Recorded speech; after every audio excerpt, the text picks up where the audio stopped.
utang piutang yang berbunga tadi itu. Karena ujungnya seperti ini.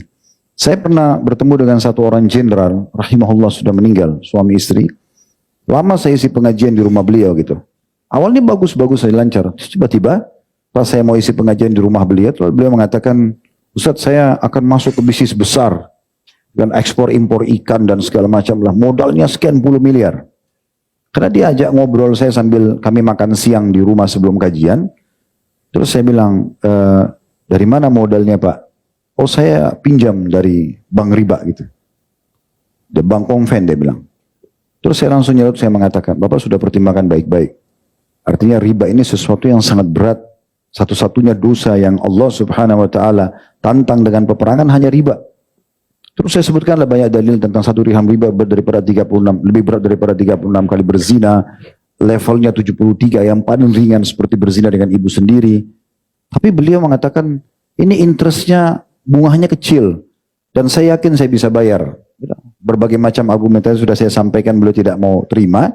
Saya ya tetap beliau merasa oke lah saya masih bisa jalani. Sebelum saya beri saya mengatakan Pak saya ingatkan ending daripada transaksi riba seperti ini itu pastinya ya itu akan ada hukuman. Ada sesuatu pasti yang membuat antum tidak nyaman.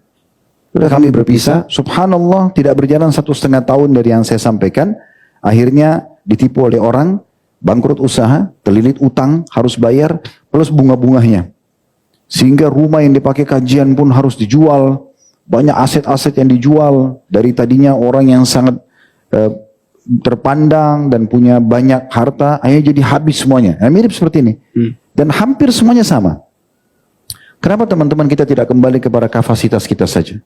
Kapasitas kita ini mulut, 1 sendok nasi atau 2 sendok nasi. 3 sendok udah penuh mulut kita. Itu kapasitas. Perut kita ini 1 piring nasi, 2 piring nasi sudah kenyang. Badan kita 1-2 lembar baju. Antum pakai 5 baju lembar mandi keringat kalau di Indonesia. Sepatu 1 pasang. Antum punya 2 pasang, harus buka dulu pasang pertama, baru antum pasang lagi yang kedua, kan gitu. Semuanya punya kapasitas. Kenapa nggak sebatas itu saja, sehingga kita fokus pada halal? Kalau Allah bukain pintu rezeki ya silahkan. Tapi kalau tidak, untuk apa paksakan diri utang riba dan segala macam?